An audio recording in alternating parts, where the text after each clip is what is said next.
Uma das palavras que eu mais tenho, ou uma das definições que eu mais tenho ouvido nos últimos tempos sobre o que nós estamos vivendo no mundo, não só no Brasil, o mundo está estranho.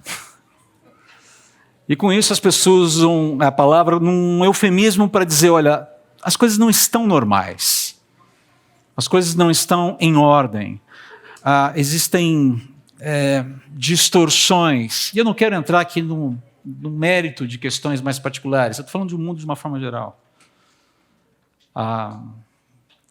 O mundo está estranho. Se você não crê em Deus, se você não crê naquilo que a palavra de Deus fala sobre a existência humana, sobre o que é a realidade humana, não há porquê ficar incomodado e estranhar as coisas que estão acontecendo. As coisas são o que são. Não há porquê nos preocuparmos se algo é bom, se algo é ruim, se algo é certo, se algo é errado. No mundo em que Deus não existe, no mundo em que não existe um Senhor da criação que estabelece o que é correto, que tem instanciado nele mesmo o que é a bondade, o que é a beleza, o que é a correção, não faz o menor sentido falar em estranheza. Não faz o menor sentido falar em nos inquietarmos com as coisas estranhas desse mundo. Mas o fato é que nós cremos num Deus, um Deus criador de todas as coisas. E nós cremos que Deus criou as coisas todas perfeitas como expressão da sua própria beleza, do seu próprio caráter. Algo aconteceu lá atrás que causou uma disrupção no projeto original. No primeiro momento nós ficamos um pouco atônitos, achando, parece que Deus perdeu o controle, parece que ele não estava atento e alguma coisa entrou no projeto e quando ele viu, como assim? Sabemos que não é essa a verdade. É algo grande demais. A palavra de Deus chama isso de soberania.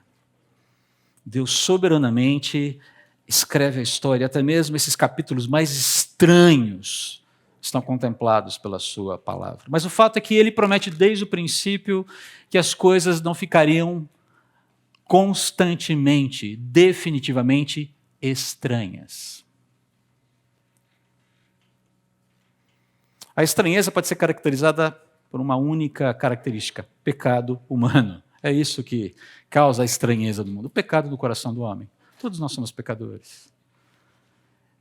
Num momento específico dentro da história, Deus manda ou põe em execução, ou ele executa um passo importante desse seu projeto de resgatar o seu projeto original. E é isso que nós estamos celebrando aqui.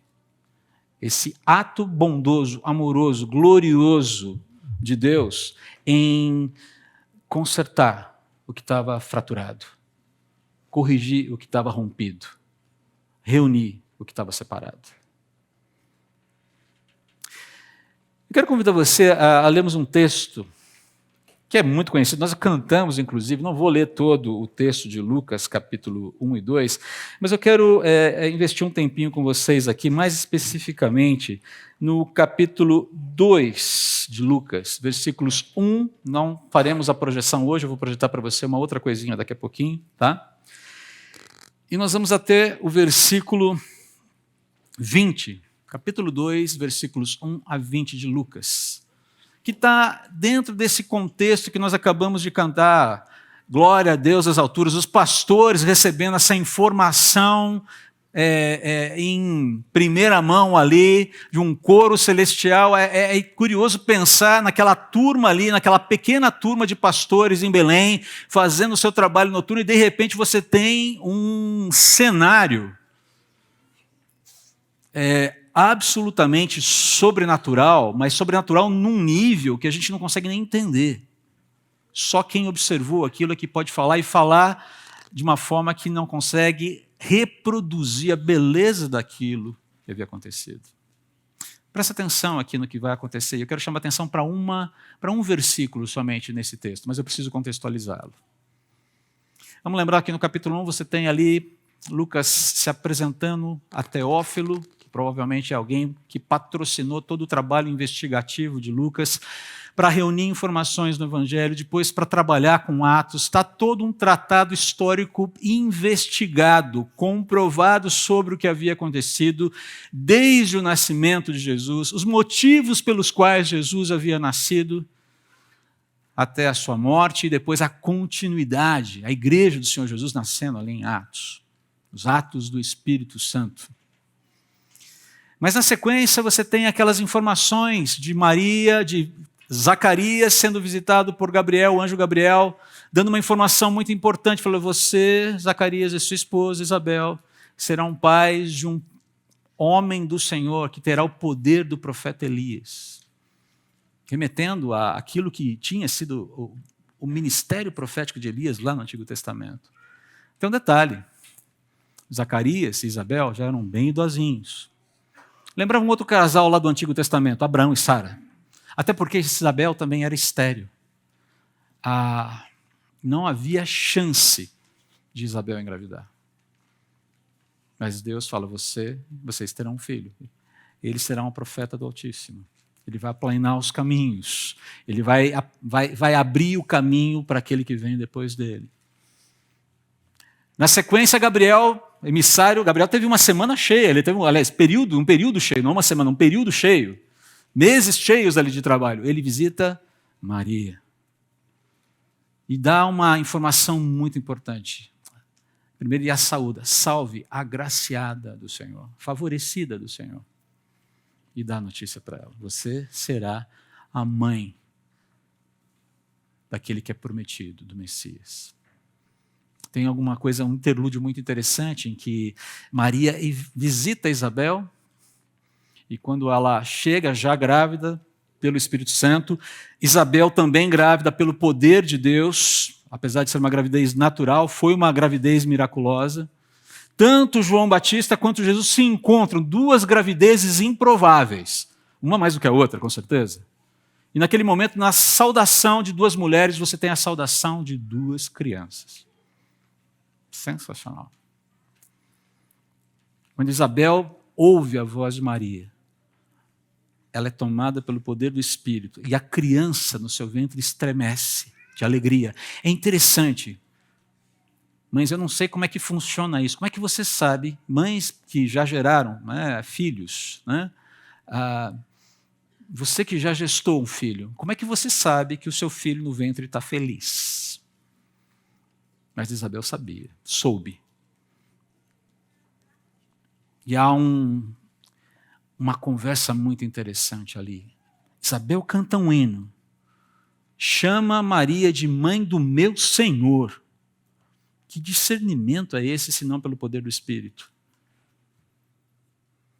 E Isabel e Maria, na sequência, canta, faz o seu hino de louvor a Deus, o Magnificat de Maria, que tem esse nome vindo do latim, bem ali da Septuaginta, da Vulgata, que foi traduzida da Septuaginta, desculpe.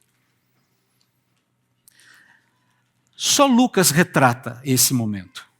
Os outros evangelhos não retratam isso. É curioso. À exceção dos versículos 1 a 7 do capítulo 2 de Lucas, nenhum outro evangelho retrata esse momento tão singular na vida de Maria, na vida de Isabel, na vida de Zacarias, falando um pouquinho dos encaminhamentos de Deus para João Batista e depois para Jesus. E aí a gente chega no capítulo 2 que eu quero ler com você agora.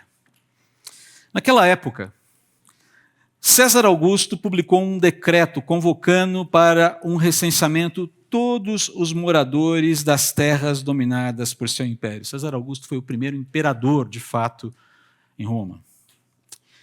Esse foi o primeiro cadastramento da população de todo o Império Romano, quando Quirino era governador da Síria. Perceba aí os dados históricos. E todos seguiam para as cidades onde haviam nascido, a fim de serem arrolados. Por isso, José também viajou da cidade de Nazaré, da Galileia, para a Judéia, até Belém, cidade de Davi, porque pertencia à casa e à descendência de Davi. E Davi, como você sabe, veio de Belém. E partiu com o propósito de alistar-se, juntamente com Maria, sua esposa prometida, que estava grávida. Enquanto estavam em Belém, chegou o momento de nascer o bebê. E ela deu à luz o seu primogênito, Envolveu-o com tiros de pano e colocou sobre uma manjedoura, pois não havia lugar para eles na hospedaria. Eles ficaram num curralzinho, provavelmente uma caverna especialmente preparada para esses fins. Nas proximidades havia pastores que estavam nos campos e que durante a noite cuidavam de seus rebanhos. E aconteceu que um anjo do Senhor apareceu a eles, e a glória do Senhor reluzindo os envolveu, e todos ficaram apavorados. Todavia o anjo lhes revelou: não temam. Eis que vos trago boas notícias de grande alegria, e que são para todas as pessoas. Hoje, na cidade de Davi, vos nasceu o Salvador, que é o Messias, que é o Cristo, o Senhor. Isto vos servirá de sinal: encontrareis um recém-nascido envolto em panos e deitado sobre uma manjedoura. E no mesmo instante surgiu uma grande multidão do exército celestial que se juntou ao anjo e louvaram a Deus, entoando: glória a Deus nos mais altos céus e paz na terra às pessoas que recebem a sua graça. Quando os anjos partiram e foram para os céus, os pastores combinaram entre si: vamos até Belém e vejamos este acontecimento que o Senhor nos deu a saber. Então correram até o local e, chegando, encontraram Maria e José e o recém-nascido deitado numa manjedoura. E depois de o contemplarem, comunicaram a todos o que lhes fora revelado a respeito daquele menino. Ao ouvirem o que os pastores relatavam, ficaram sobremodo assustados. Maria, contudo, observava silenciosa todos os acontecimentos e refletia sobre eles em seu coração.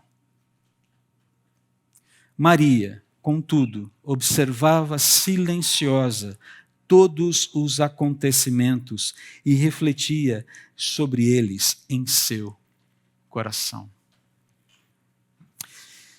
Me chama muita atenção esses detalhes que Lucas coloca no seu evangelho. É um versículo que está ali, Maria contudo. Parece que ele abre um parênteses até. Aquela cena, aquela continuidade, aquele movimento. E ele dá uma informação muito particular aqui. Mas Maria, em silêncio, observava tudo. E vinha ali tratando, entesourando. A palavra que é entesourar no sentido de procurar entender, procurar discernir. E a pergunta que eu me faço, e que eu me fiz tantas vezes lendo esse texto: como Lucas descobriu isso? Mas pelo poder do Espírito. Lembramos que Lucas, no começo do seu evangelho, fala: eu conversei com muita gente, eu entrevistei muita gente.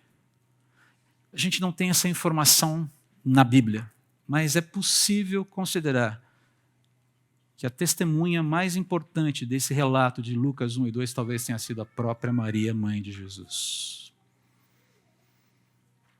E que tudo que Lucas está registrando aqui tem muito esse olhar de Maria mesmo. Até porque todos os eventos que são narrados aqui são sensacionais.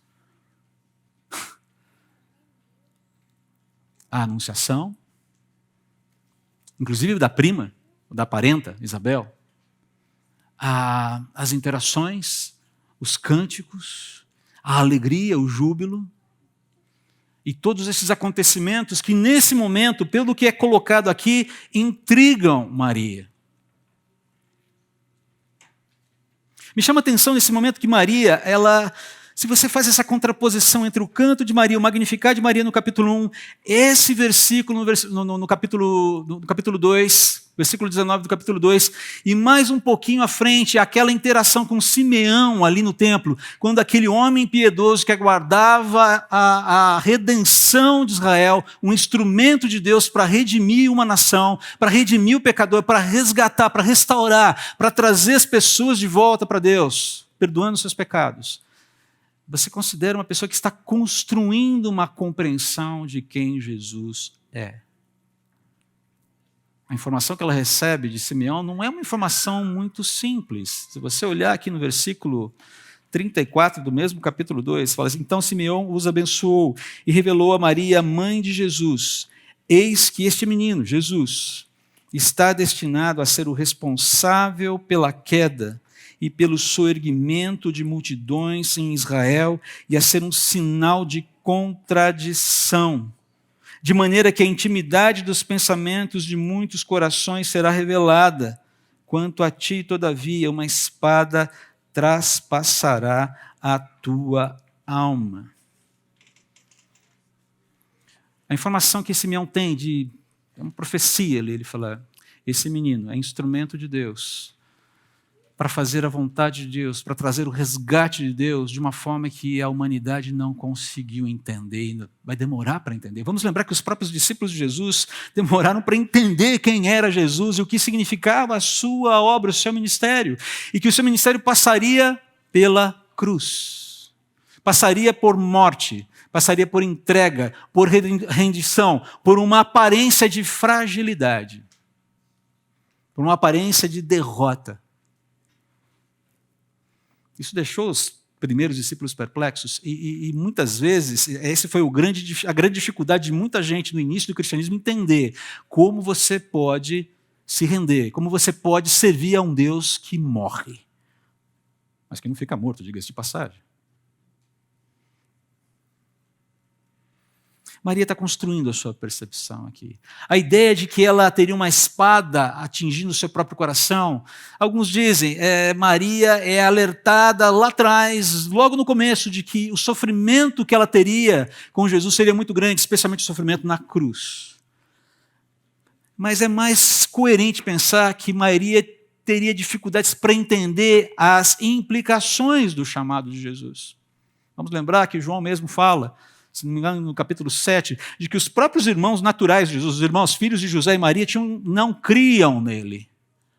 Não fala nada sobre Maria, mas você percebe que Maria está no processo de construir a sua compreensão sobre quem Jesus é. Ela não tem dúvida sobre o chamado de Jesus, ela não tem dúvida sobre a magnitude da obra de Deus na sua vida, gerando de maneira particular Jesus. Mas ela lida com uma construção, uma compreensão de quem Jesus é, que vai demorar anos, décadas, e talvez ela vai conseguir consolidar isso depois da morte e ressurreição do próprio Filho. Por que eu estou falando tudo isso? Como a sua compreensão de quem Jesus é tem sustentado você para viver dias estranhos? Como você tem, a partir daquilo que já está revelado, construído o seu caminhar com Deus? Se o mundo é estranho, como resolvê-lo? Como ajustá-lo? Como corrigi-lo? Se não através do poder de Deus que atua em nós mediante o poder do Espírito, a atuação do Espírito Santo, que veio habitar em nós mediante a nossa salvação, a nossa reconexão com Cristo. Como nós estamos construindo a nossa percepção de quem Jesus é, uma vez que a palavra está revelada. Uma música que eu vou mostrar para vocês agora que é muito interessante. Ela é escrita do ponto de vista de um interlocutor imaginário perguntando a Maria se ela tem uma ideia de quem Jesus será. Maria não sabia. E provavelmente ela não sabe tanto quanto nós sabemos hoje sobre Jesus. Ela não sabia das implicações da vida do Filho. Não que ela não creu em Jesus, não é isso. Mas a história reverberou depois da morte e da ressurreição daquele infante nascido em Belém, de uma maneira que Maria jamais pudesse imaginar. Ela tem uma ideia ainda embrionária sobre o que significa tudo aquilo. A confiança dela vai sendo construída aos poucos. De fato, Jesus deve ter pegado alguma gripezinha, ralado o joelho enquanto brincava de pega-pega, teve que ter a sua fraldinha trocada, teve que mamar no peito da mãe, teve que aprender um ofício de carpinteiro, deve ter enfiado uma cavilha no dedo, uma martelada de vez em quando, e chorou de dor, e o pai, vem cá, filho, vamos lá, de novo. Mas aquele projeto soberano, bonito, tremendo, grandioso de Deus foi sendo revelado aos poucos. Foi sendo descortinado à medida que os dias iam passando, as semanas iam acontecendo, os meses e os anos. até que culminasse com um evento inesperado para todos nós, mas que já havia sido previsto nas Escrituras: morte.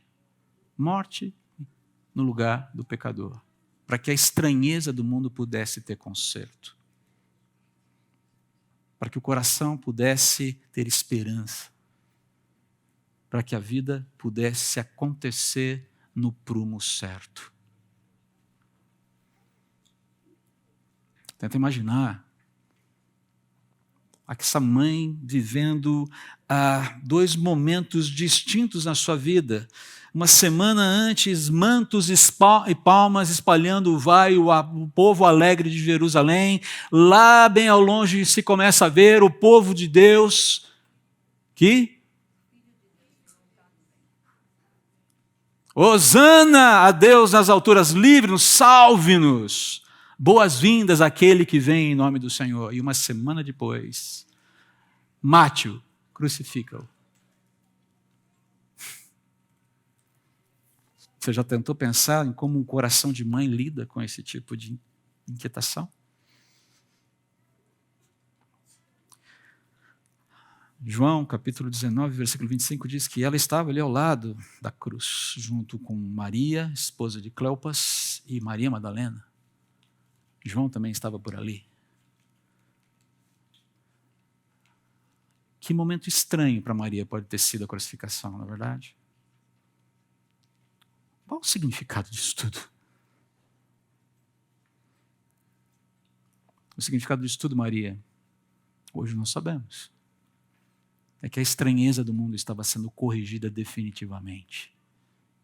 Era Deus dando a sua marca no mundo, dizendo: esse equívoco, esse ruído que nos separou,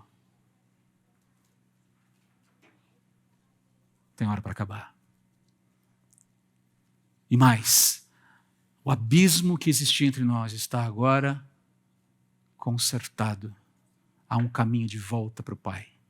Há um caminho de volta para aquele que quer sair da estranheza do mundo, quer corrigir a estranheza do próprio coração, mas não sabe como fazer e não tem competência para fazer.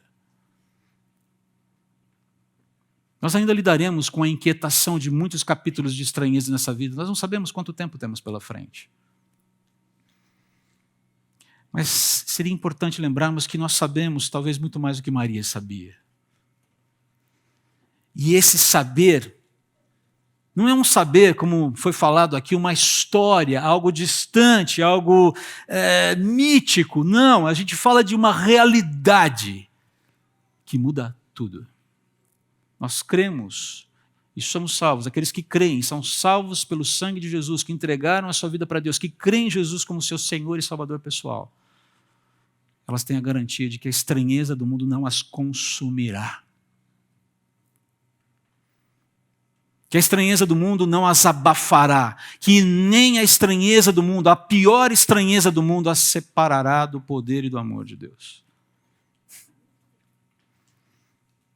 Nós precisamos lidar, nós precisamos entender, precisamos decidir como lidaremos com as estranhezas que batem à nossa porta daqui para frente. A pior delas já foi resolvida. A pior delas já foi solucionada na cruz por Jesus. A inimizade que eu e você tínhamos com Deus, a separação, a incompetência que nós tínhamos para nos relacionar com Ele. Isso é uma estranheza, a pior estranheza. Isso já foi solucionado. Mas no Senhor Jesus nós temos a possibilidade de ter a esperança renovada, de ter a nossa força revigorada para lidar com qualquer tipo de estranheza que bata à nossa porta. Certos de que o Cordeiro, que já venceu, vence no final.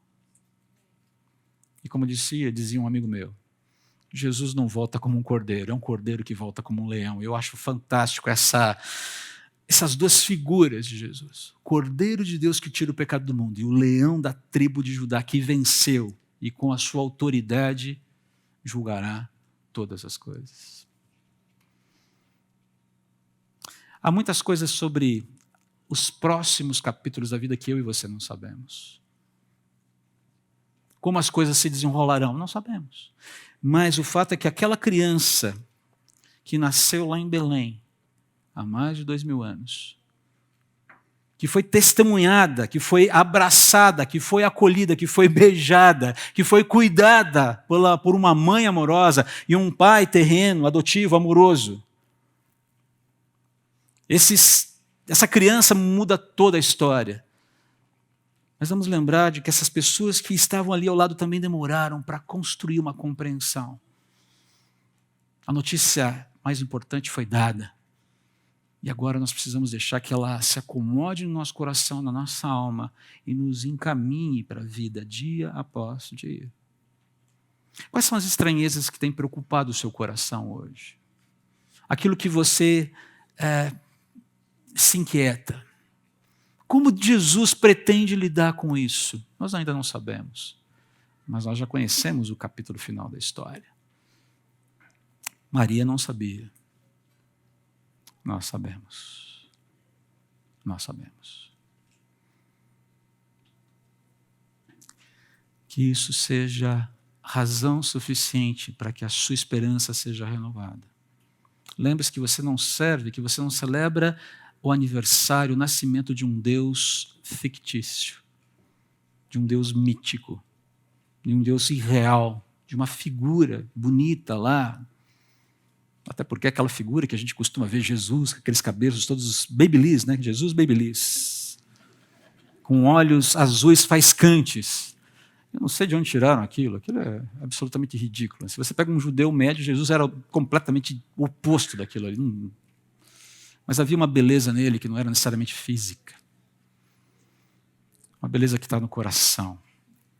Uma beleza que transcendia muito qualquer espécie de traço étnico.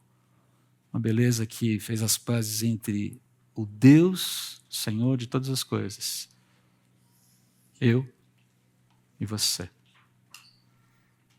Como nós celebraremos esse Natal? Preocupados com as estranhezas da vida ou fortalecidos pelo Senhor, que cuida da nossa vida e da nossa história, a despeito de nós não conhecermos muita coisa que nos aguarda aí pela frente? Quero convidar você a baixar sua cabeça e, nesse momento, apresentar para o Senhor quais são as estranhezas que te preocupam e renovar o seu compromisso de confiança com Ele. De que Ele é suficiente, de que Ele tem competência para cuidar da sua história, da sua vida, dos próximos capítulos que nos cercam, que nos aguardam. Você como indivíduo, sua família, nós como igreja, você profissional, você pai, você mãe, você filho. Ele sabe exatamente o que nos aguarda. Nós não precisamos temer.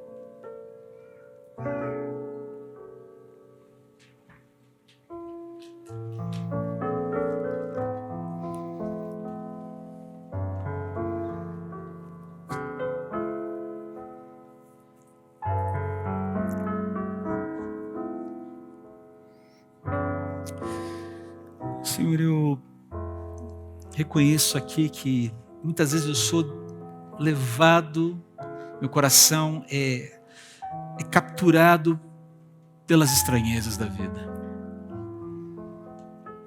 E eu preciso ser confrontado pelo Teu Espírito de quando em quando, para não permitir que as estranhezas da vida me façam, embotem, na verdade, a minha percepção de que o Senhor é maior do que tudo isso.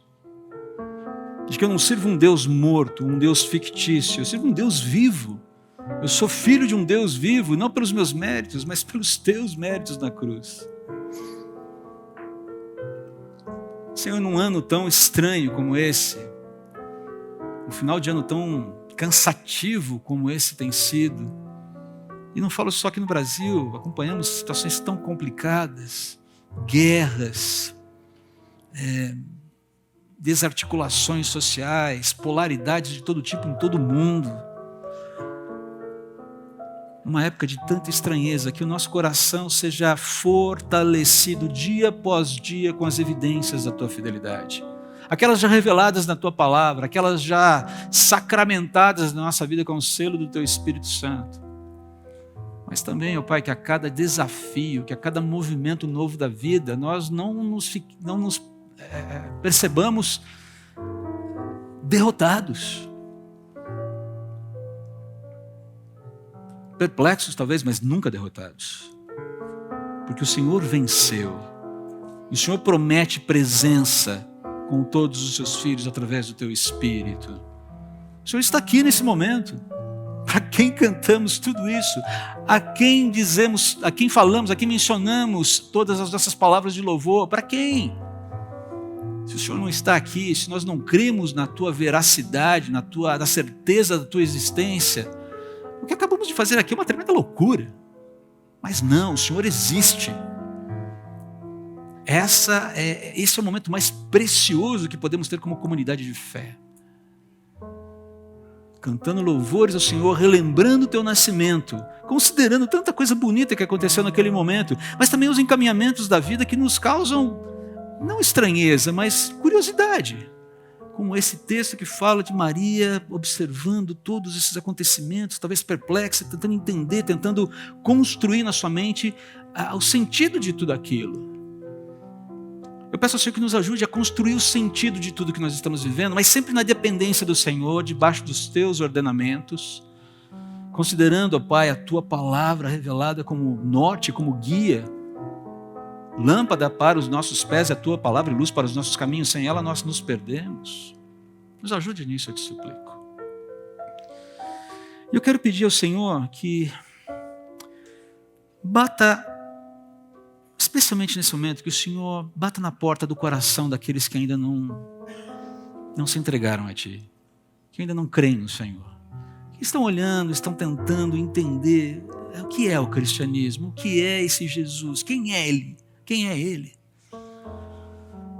Pai, nós não, por mais que abramos a palavra, expressemos, teçamos palavras maravilhosas, homilias sensacionais sobre quem o Senhor é e a tua palavra, se o teu Espírito Santo não visitar esses corações, abrindo a mente, fazendo as conexões necessárias que só o Senhor é capaz de fazer, não haverá arrependimento e não haverá entrega. Haverá simpatia, haverá interesse, mas nunca rendição de fato. Então eu peço ao Senhor que nesse momento o teu Espírito trabalhe para que haja rendição de fato, para que haja conversão, para que haja resgate, para que haja a entrada, o selo do Espírito sendo colocado nesse coração que tem buscado, que tem caminhado, tentando te entender. Ilumina nesse momento. É um momento especial. É um bom momento de começar a deixar as estranhezas para trás, sendo resolvidas pelo poder do Senhor, conduzindo a vida. Tem alguém aqui, Pai, hoje que o Senhor quer alcançar dessa forma? Tem alguém aqui que o Senhor olhou, o Senhor trouxe, você é o meu convidado especial desse dia. É você que eu quero alcançar hoje. Tem alguém aqui hoje assim, Pai? Por favor, Deus, que ao sair por essa porta, essa pessoa tenha se rendido ao Senhor. Se você é uma dessas pessoas que Deus convidou especialmente para estar aqui hoje, para essa rendição, o Espírito te iluminou, ele não é a minha palavra, não são os cânticos, tudo isso é ajuda, mas é periférico diante do poder de Deus para ajudar, para iluminar o teu coração. Mas se você é uma dessas pessoas que Deus convidou hoje, está com o coração queimando, querendo entregar a tua vida para Jesus, abaixa a tua cabeça nesse momento. Eu não vou pedir para você se expor. Eu quero que você venha falar comigo depois. Venha conversar comigo depois. Mas faça essa oração. Eu vou te ajudar a fazer essa oração, não porque eu quero orar por você, eu quero orar com você. E te ajudar nesse primeiro momento. O que eu devo fazer? Eu quero ter esse contato com Deus. Eu quero ter essa amizade com Deus. Eu quero estar em paz com Ele. Eu quero que a estranheza da minha vida seja encaminhada, resolvida, direcionada. Ore dessa forma. Em silêncio mesmo. Você e Deus. Deus, eu reconheço que o Senhor existe. Eu reconheço que sou alguém que está separado do Senhor. Não importa quão boa pessoa eu seja, não importa quanto bem eu faça, o Senhor vive numa condição, o Senhor existe numa condição que eu não consigo alcançar com as minhas virtudes. Faço parte de uma raça que brigou contigo no passado. E que continua brigando contigo no presente. Mas eu não quero mais brigar contigo. Eu quero fazer as pazes contigo. Eu reconheço que sou pecador. Peço o teu perdão. E reconheço que os meus pecados, por fazer parte de uma raça que gosta de brigar contigo, os meus pecados, que essa minha tendência à briga, por mais que eu não a admita, foi paga por Jesus lá na cruz. Ele pagou pelo meu pecado. Ele fez justiça no meu lugar. Eu reconheço que Jesus é Deus, que Ele veio a esse mundo de forma sobrenatural, que Ele viveu como homem, sem pecado, que Ele foi traído, que Ele foi julgado, apesar de não ter cometido mal nenhum. E esse projeto era um projeto desde antes da fundação do mundo, que eu não consigo entender, mas que faz muito mais sentido do que pensar que esse mundo veio do nada, vai para o nada e não faz sentido algum agora. Por favor, me ajuda a fazer essa entrega de coração. E faz a paz no meu coração contigo. Me recebe como teu filho para viver a partir de agora na tua família. Me ajuda a dar esses primeiros passos. Eu não sei como fazer, mas eu sei que o Senhor pode me ajudar. Só o Senhor pode me ajudar. Eu entrego minha vida para Ti, confesso o meu pecado e recebo Jesus como meu Senhor e Salvador. Pelos méritos dEle. Muito obrigado por se preocupar comigo a ponto de me convidar para estar aqui hoje. De coração. Amém. Que Deus te dê um Natal repleto de convicções, alegria, paz, que supere em gênero, número e grau qualquer estranheza que esse mundo tente colocar na sua lareirinha, na sua meia de Natal, nesse final de ano. Deus continua sendo bom, Deus continua sendo Deus. Nós estamos seguros nas garras do leão. Lembre-se disso. Que Deus abençoe você.